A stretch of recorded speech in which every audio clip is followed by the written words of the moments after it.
रहवासी अव्हांजे बाहुन में सुताया रहवासी अहिड़ी निंड मिठड़ी वरी कान आई अहिड़ी निंड मिठड़ी वरी कान आई सवा तो सजण कहिड़ा सावण सियारा असां आहे हर का मौसम आज़माई असां आहे हर का मौसम आज़माई अव्हांजे बाहुन में सुताया रहवासी अहिड़ी निंड मिठड़ी वरी कान आई अहिड़ी निंड मिठड़ी वरी कान आई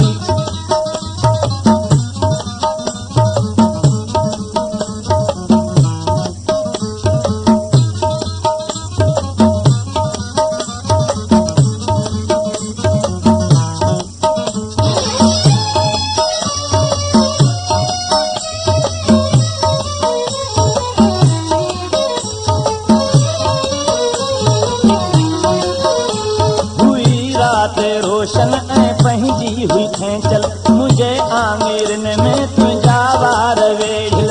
चाहत जो सागर हो तुंहिंजे अखियुनि में फिरिया हुआ गलनि तां बि ॻोढ़ा सलाड़ रखी चप चपनि खे तो चुमंदे चयो हो मिठा अॼु अखियुनि खे रोअण खां न रोकियो करे मोकिलाणी तो वींदे चयो तुंहिंजी आहे मोहबत मुलामण में ठाही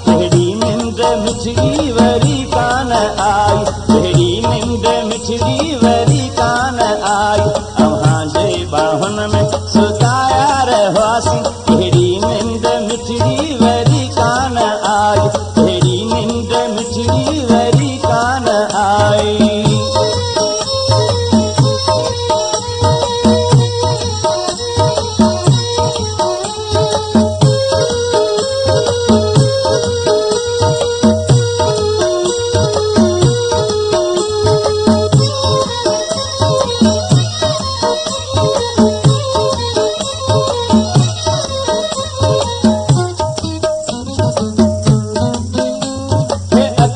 शराबी ऐं गलड़ा गुलाबी कनन में हेवालियूं ऐं चपड़न के सुर्खी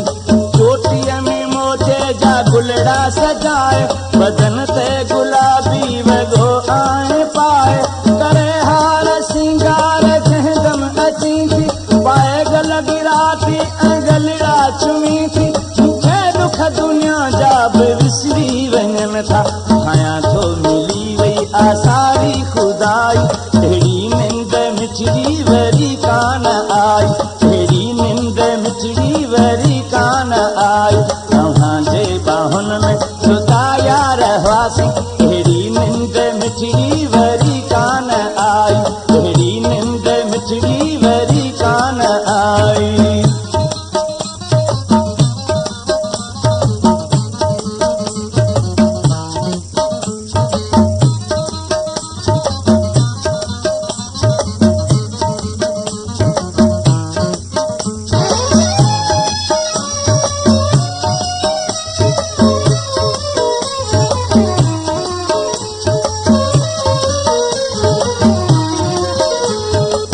प्यार पंहिंजो अमर आहे रहंदो ज़माने खां हरगिज़ जुदा थी न थींदो सजण बस असांजो आहे साहतो में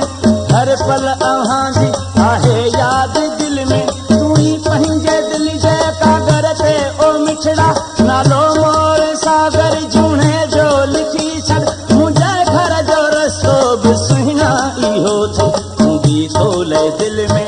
हसरत उहाई अहिड़ी निंड मिठड़ी वरी कान आई अहिड़ी निंड मिठड़ी वरी कान आई अव्हांजे बाहुन में सुताया रहवासी अव्हांजे बाहुन में सुताया रहवासी अहिड़ी निंड मिठड़ी वरी कान आई अहिड़ी निंड मिठड़ी वरी कान आई सवा तो सजण कहिड़ा सावण सियारा असां आहे हर का मौसम आज़माई असां आहे हर का मौसम आज़माई अव्हांजे बाहुन में